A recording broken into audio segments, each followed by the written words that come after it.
What's up everyone, this is Kevin Scanlon Jr., your financial tutor. And in this video, we're going to talk about the first 30 days while using Airbnb as a host. So over the past several years, I've been using Airbnb to stay at other people's listings, but I've never experienced hosting anyone for myself until now. I've also heard a bunch of stories out there of hosts making tons of money off Airbnb, so I wanted to give it a try for myself and see if it's worth extra money. I feel like when you first tell someone that you're thinking about becoming a host, whether it's friends or family, they have a lot of bad connotations with it, especially if they've never hosted from Airbnb themselves. First off, they're going to say that you're going to have complete strangers in your house and they're going to ruin or destroy your property, or if not kill you. And second off, it's not worth the extra amount of work or headaches you're going to have to deal with in order to get that extra money.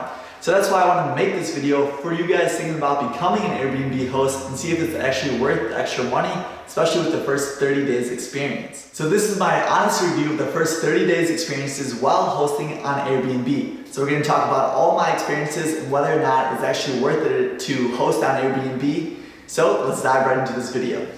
This video is going to be broken up into 7 different parts. Number 1, listing your place on Airbnb. Number 2, experiences with getting your first guest. Number 3, dealing with guests. 4, any negative experiences of my own that I encountered. 5, other considerations. 6, how much of the sweet earnings and profits I actually made while hosting. And 7, my overall recommendations if whether people should list on Airbnb and if I will personally continue hosting on it. So some background of my listing: I'm currently living in Chicago and I'm in between O'Hare, which is a huge international airport, in the downtown area. So right in the middle is where I'm currently living. It's definitely been built up over the last few years, but still has quite a bit of progress to come. So overall, it's a good place whether you're visiting and want to check out the downtown area, or if you're just coming for business and don't necessarily want to stay in the hustle and bustle of Chicago with all the tourists and traffic that's happening there. I know some people are going to say that, oh, I don't live in a big city or marketplace such as Chicago, therefore I personally don't think it's worth renting or listing my place on Airbnb, and I completely disagree with that. I've stayed in places where Airbnb are in super small towns that don't really have any attractions at all, and they're charging a crazy price for people to stay there. So I truly think there's a market and a demand in almost every large or very small cities throughout America or wherever you're from. In Chicago, I own a 3-unit building, and the actual room that I listed on Airbnb is the bedroom that's actually in my own apartment, so the own apartment that I live in. And so I wanted to list it on Airbnb and see if I can make any extra money from it. And before I actually listed it, I really didn't think I was going to have any demand for the bedroom. It is super small. It has a pretty bad view out the window looking at another building right there, and it basically only has enough room for a bed and a dresser. I didn't think anyone would actually want to book it, or I thought it wouldn't make any money from it, or so that's what I thought. I also want to mention one last thing before we get started with this review video, is that I originally tried to give myself a referral link to signing up to becoming a host on Airbnb, just so I could get a nice little bonus. But of course, Airbnb did catch me and they banned my account. So after the full month and all the bookings were completed, they actually closed down my secondary account, which I tried to give myself that referral link. So do not be like me and make sure to use that referral link down below if you think about becoming a host. It really does help out this channel and gives back to supporting this channel with this type of content, so we can make more helpful content for all you viewers out there.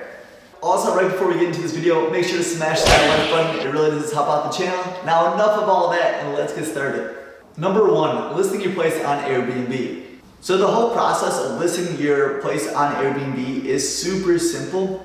There's also a link that will estimate on how much you can make in revenue if you were to get started listing your place on Airbnb. So this might help you whether you actually want to become a host or if it's going to be worth your time.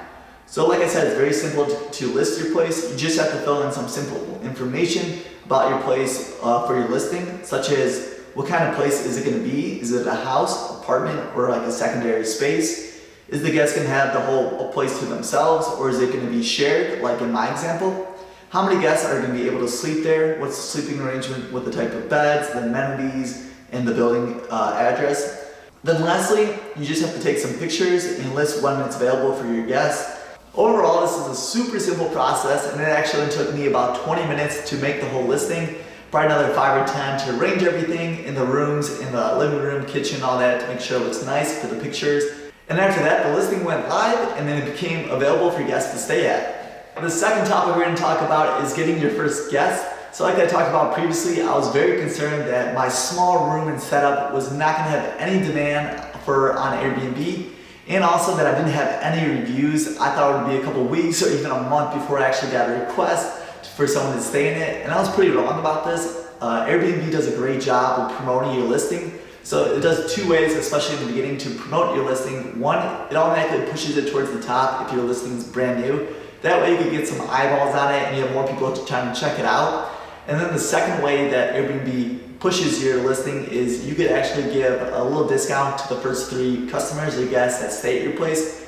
So if you want, you have the option for the first 3 guests to have 20% off. And it kind of just encourages more people to check it out and therefore book it to get those sweet reviews, since the reviews do play a huge part in your listings. So I personally didn't have any issues with actually listing my place, and within 2 days of it going live, I already had several requests for people to stay at my place. So the third topic we're going to talk about is actually dealing with the guests. So you can actually put your listing on how often or how little you would like people to stay at your spot. So for example, if you would only like people to stay there for the weekdays, you can block out all the weekends, or if you're just gonna be out of town, you can block that off as well. For me personally, I actually work from Monday to Friday for my corporate job down in the Loop in Chicago. So I'm actually gone from 8 a.m. to about 7 p.m. every day.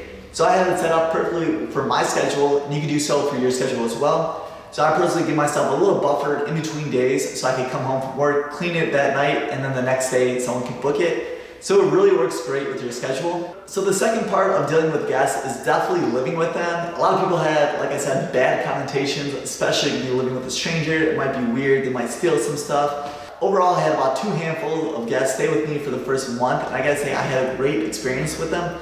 Everyone's very respectful to my stuff and to myself as well. Nothing was stolen, nothing was damaged, and a lot of people were very nice, clean, and organized. And that was, like I said, a big concern of mine, especially with dealing with these people. A lot of them, for the most part, are here for business, work, or family. So a lot of them already had things that they were doing and gone for most of the day as well. And even if they were home in the evening, I wouldn't really see them. Either they'd be hanging out in their room, or they would go visit and go explore the city. So I really didn't see them for the most part. And when I did, it was very nice. I was just talking some small talk with them, and that was it for the most part. And overall, I would definitely have to say I had a very positive experience with all of my guests. The fourth talking point is any negative experiences. Like I said, a lot of people had bad thoughts when you talk about hosting on Airbnb, but like I previously mentioned, I really didn't have any. The only one negative experience I had was with one guest left quite a bit of a mess when it came to his room, and also left like an explosion in the microwave with some kind of food he had in there. He really didn't tell me about any of this when he left. And he kind of just assumed for the most part that I was going to clean it up. So you do have to deal with those type of people every once in a while. And for the most part, all my other guests were super clean, and if I did see them make a mess, they would usually just clean it up right away on the spot. And actually some of the guests kept my place cleaner than what I normally have it. So overall, like I said, I had a really positive experience, but every once in a while you might have to consider that someone might break something, or like I said, in my case, left a little bit of a mess, but only took an extra 20 to 30 minutes to clean up after the guest. The fifth point is going to be other considerations, and then in this we're going to talk about other things that I really didn't think about when I was putting my place up for rent on Airbnb with listing it. The first part of this is going to be buying furniture. So previously I only had stuff for my room, such as my bed, dresser, then I actually had a couch for the living room and a TV and a TV stand, and that was it. So you do have to buy a lot of extra little things that you don't necessarily think about when you're listing your place, and they do add up to your cost and therefore take away from your profit for the first few listings. Some examples of these are buying an extra bed frame for your actual listing. You're going to need quite a bit of towels, a set of sheets, blankets. So if you don't have any of these extra stuff, you're going to have to go out and buy them. I personally bought a lot of my stuff through Amazon, and from the dollar store, it was saving quite a bit of money. If you guys are interested in picking up any of these items, they are going to be linked down below for the Amazon. But I would also suggest to ask your friends and family members if they have any of these extra items. I know I was able to get quite a bit of extra stuff, such as sheets, blankets, pillows from family members, which really helped me save quite a bit of money. Another aspect to consider is cleaning. So I personally clean each unit and stay myself right now, just because I happen to live in the unit, so it's super easy for me to come home from work, clean it, and get it ready for the next day. So the whole process of me cleaning an extra room only takes about 30 to 45 minutes, and that's with washing all the bedding, so such as the sheets, blankets. I also clean down the bathroom and the kitchen. and it's actually pretty quick and simple for me. So for me, cleaning is super easy because I can come home from work and take care of it right away, so the next day it's available for someone to rent. But if you actually don't stay in this apartment, they're in an Airbnb, there's also a bunch of services out there that you could use to clean your apartment, or you could always get a friend or family member to do it. So for the last consideration point is definitely has to deal with the guests. I know some people aren't really that flexible when it comes to guests having certain requests, such as turning up the temperature maybe when you sleep, or they're just be watching TV kind of late in the evening. For me, I'm really easygoing, so nothing really bothers me. So if you have a guest that's, watching TV in the living room up to maybe midnight on a work day or a school night, but some other guests might want to turn up the temperature to say 74 when you sleep, when I usually set it to 65. So it could be these little small things that when you're staying with someone such as a guest on Airbnb, you have to take that into consideration that it might affect on how you're staying at your own apartment. So it's pretty important to think about how flexible you are with someone making these adjustments, especially when it comes to having a guest in your own personal space. So that's definitely something to consider. Up next, we're going to talk about how much of the earnings I actually made while using Airbnb for the first 30 days. In total, I had 5 different guests stay with me for the first 30 days of the listing. Out of the first 30 days, I had 21 days booked for my listing, which brought in a total of $497.36 for the first 30 days of listing my place on Airbnb. So I know for some people, $500 doesn't sound like a lot of money for the work you have to go through for listing a place on Airbnb, while other people might say that $500 would be a huge help for paying the mortgage or any kind of other bills you have from having the house or apartment. And I personally think that $500 was definitely worth it. I really didn't have to go through any hassle, and it really didn't take any time out of my day, putting up the listing or responding to messages or cleaning the apartment. For the most part, it was a really simple $500, and you're constantly tweaking it. So this has been 3 months now since I started Airbnb. In the first 30 days, we're only $500, but now I can tell you that I have 2 rooms listed, and I'm making a lot more money than what I was originally. So it definitely goes up. So I'm putting less time into the actual Airbnb while the time goes on while making more money. So overall, would I actually recommend anyone to become a host on an Airbnb? And the answer is yes, absolutely. I had a great experience with everything from listing the actual property to actually dealing with people staying with me and the guests and actually making that sweet earnings. And I think this is a great way to make some extra side money, and it's been a huge help for me paying my mortgage and actually paying other expenses. For me personally, Airbnb doesn't take a lot of time, and it's pretty simple and a great way to make a decent amount of extra money. In the first 30 days, as we talked about, I got $500 for my 1 small bedroom. And I gotta say, I'm making even more money. Now it's been 2 months since that. Because first off, I'm learning how to be more efficient on Airbnb, how to book more days and get better guests, while also my reviews are going up, so that means I can charge even more money. So even a couple months later, I'm making 3 times the amount of money that I originally was making, because I now have 2 bedrooms up for rent, and I'm asking more money, have better reviews, and it's actually I'm putting in less time now than my first 30 days. And I gotta say that the first 30 days do take some time to get used to, adjust, and learn from it. And Airbnb is something I'm gonna continue to use going forward, just because it's a great way to make some extra side money.